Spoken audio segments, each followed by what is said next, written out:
El Señor esté con vosotros.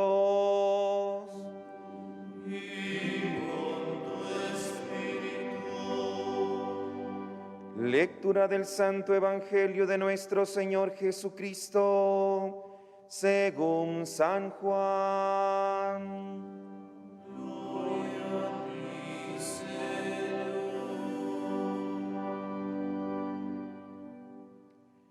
En aquel tiempo, Jesús se marchó a la otra parte del mar de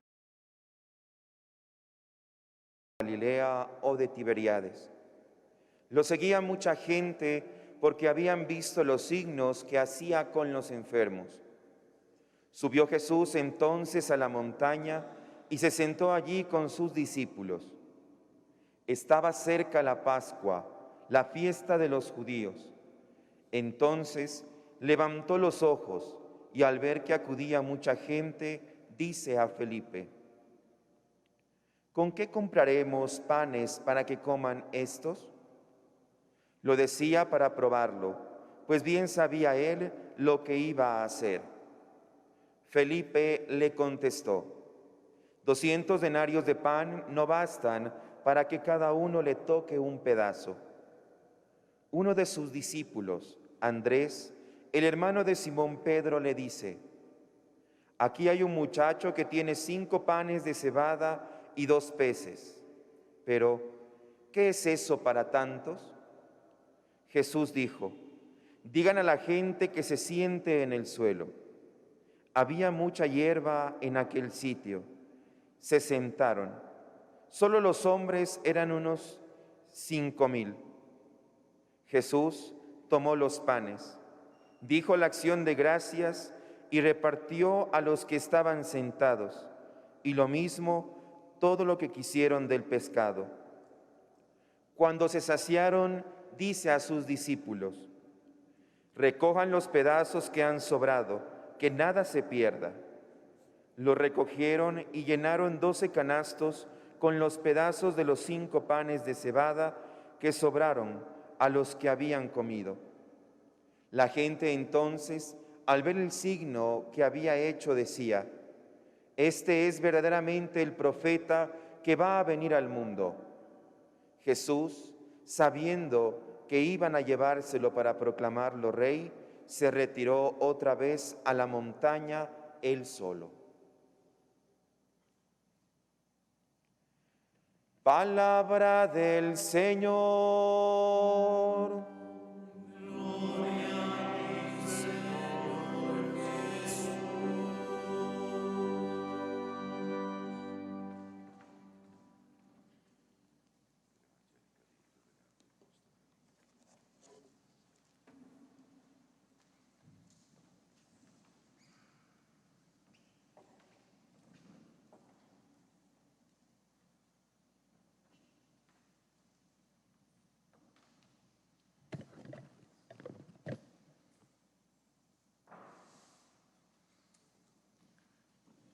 Con la celebración de esta primera jornada mundial de los abuelos y las personas mayores, el Santo Padre Francisco nos está invitando a todos, no solo como iglesia, sino como sociedad, a valorar la vida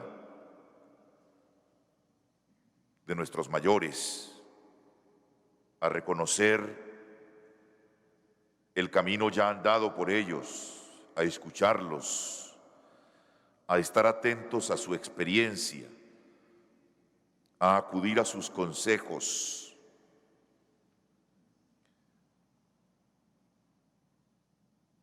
Por ello, quizás lo primero que quiero destacar de lo que el Papa nos invita a hacer en esta jornada es a que nos acerquemos, a que tengamos gestos concretos de cercanía. Ojalá, por supuesto, no solo hoy, sino constantemente con nuestros abuelos y personas mayores. El mismo Papa se reconoce a sí mismo como por supuesto ya a sus 84 años, como una persona mayor, y como abuelo habla a los abuelos, como persona mayor a los mayores. Yo quisiera resaltar 3 puntos del mensaje del Papa para esta jornada, que bien nos ayuda a todos, ayuda a los abuelos, a los mayores, pero a todos a conectarnos con nuestras generaciones que nos anteceden y a las que les debemos todo nuestro respeto y gratitud. Lo primero lo decía justamente al inicio. El Papa habla en un tono muy personal y les dice: no están solos. En más de un año de pandemia, muchos se han ido. Y por supuesto esto ha hecho sentir fuertemente el peso de la soledad. Por ello, que resuene esa certeza de no están solos. Primero, la promesa del Señor en Mateo 28, hecha a todos los discípulos, es también para los abuelos y los mayores que sienten muy fuerte el rigor de la soledad. Yo estoy con ustedes todos los días. Pero además el Papa les dice: toda la iglesia está junto a ustedes, se preocupa por ustedes, les quiere y no quiere dejarles solos. Recordemos tantas iniciativas eclesiales en favor de los mayores más vulnerables, los que no tienen familia, tantos hogares que tenemos. Baste recordar nuestro hogar Amparo San José, nuestra gratitud a todos los que dedican su tiempo para servirles, para hacerles más digna y más placentera su vida. Pero en ese llamado de no están solos, también nos tenemos que sentir interpelados todos nosotros. El Papa nos invita a no abandonar a nuestros mayores. Si a Dios no le es indiferente la soledad de los abuelos, tampoco puede serlo para nosotros. Como acudiendo a las palabras del Papa, convirtámonos en ángeles para los ancianos, visitándolos, consolándolos con un momento de compañía y de cercanía. En segundo lugar, el Papa invita a los adultos mayores, a los abuelos, a ser misioneros de la memoria. Tal vez no lo dice con esos términos, lo recojo yo con esa expresión: misioneros de la memoria. El Papa les recuerda a los ancianos que sin importar la edad o el estado de salud, no están excluidos del envío misionero que Jesús hace. Específicamente les plantea que la vocación misionera en esa etapa es custodiar las raíces, transmitir la fe a los jóvenes y cuidar a los pequeños. Y los reta diciéndoles que no hay edad en la que pueda retirarse de la tarea de anunciar el Evangelio, de la tarea de transmitir las tradiciones a los nietos. Y en ese llamado a los mayores, a todos nosotros, creo que el reto es volver a nuestras raíces, recuperar los relatos y memorias de nuestros mayores. Es un grave error pensar que para avanzar, para evolucionar como sociedad, tenemos que amputar la historia o la memoria. Es importante recordar para vivir y para continuar, aprendiendo de esa historia y del pasado, de los desaciertos y de los aciertos. Qué bueno que también nos hagamos el propósito de volver a esos encuentros que tanto recordamos en nuestra infancia con los abuelos, al calor de sus historias, cultivando con ellos la fraternidad y con ellos sanar las heridas de nuestras propias historias familiares y sociales. En tercer lugar, acompañar con la oración, rezar. El Papa Francisco cita al Papa emérito, ya con 94 años, Benedicto XVI. La oración de los ancianos puede proteger al mundo. Esta oración es un valioso recurso del cual la Iglesia y el mundo no pueden privarse. Por eso el Papa invita a los adultos mayores a que desde su camino ya vivido, aunque a veces sientan minadas las fuerzas físicas, y en un momento como en el que nos encontramos tan difícil, su oración intercesora puede y es necesaria para ayudar a superar estos momentos aciagos. Es una inmejorable contribución para aliviar los sufrimientos de tantos.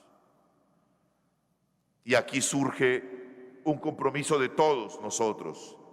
No solo pidamos a los mayores que recen por nosotros. Cuando salimos de la casa solimos decirle al abuelo, a la abuela, encomiéndame, reza por mí. Y no está mal, está bien, pero no solo hagamos eso, pidámosles que nos enseñen a orar con ellos, porque también su experiencia espiritual es una escuela donde aprender en temas de fe y de relaciones con Dios. Y no puedo terminar esta meditación sin hacer alusión al Evangelio de hoy. Se interrumpe la lectura continuada de San Marcos que veníamos escuchando para dedicar varios domingos al capítulo 6 de San Juan, el famoso discurso del pan de vida, que comienza justamente con esta escena. Varias abundancias destacan aquí. Hay abundancia de gente que contrastará con el final del capítulo, ya por allá en versículos 60 y pico o 70 y pico, no tengo recuerdo del número, donde ya la gente será poca. También ustedes se quieren ir, dirá el Señor, a los pocos que quedan. Pero ahora hay abundancia de gente. Y la pregunta que nos tenemos que hacer es, ¿a qué obedece esa abundancia? ¿Por qué hay tanta gente buscando a Jesús? El Evangelio dice que le buscaban por los milagros que realizaba. Preguntémonos nosotros por qué buscamos a Jesús. ¿Por los favores que nos puede hacer? ¿O porque Él es el gran milagro? Jesús es el gran milagro que debemos buscar y al que debemos abrazar, porque de Él y en Él se realiza nuestra salvación. Es Jesús el centro y el corazón de nuestra búsqueda, debe serlo. La segunda abundancia, antes que del pan, es interesante, es la abundancia de la generosidad. No abunda la cantidad de cosas a disposición, solo unos cuantos panes y peces. Pero el Señor con una pregunta desata en sus discípulos una actitud que es condición para esa multiplicación. Salir del egoísmo para entrar en el territorio de la generosidad. Y cuando se entra en esa actitud, la caridad se multiplica desde lo poco que se tiene a disposición. Que abunde en nosotros la generosidad, la capacidad de salir de nuestras indiferencias y comodidades sin dejarnos tocar y conmover por el sufrimiento de los demás. No hay excusas para salir de la indiferencia. Tenemos muy poco. Aquí solo tenemos estos pocos panes y peces. Pues también con eso poco, con generosidad y el concurso de una comunidad, se puede hacer mucho por los que necesitan. La tercera abundancia que destaco es la abundancia de la bendición. Jesús, antes de distribuir la comida a la muchedumbre, da gracias. La Eucaristía es la fuente de la bendición. Eucaristía significa dar gracias. Cuando se da gracias, se bendice la generosidad, se bendice lo que se pone a disposición de los que lo necesitan. No somos altruistas, somos hombres y mujeres que vivimos la lógica de la caridad, del amor hecha acción. Y esa abundancia de bendición hace que no solo se dé a los que necesitan, sino que nunca falte el recurso para seguir ayudando a los sufrimientos del mundo. Que el Señor nos permita tener también esas abundancias a nuestra disposición. Amén.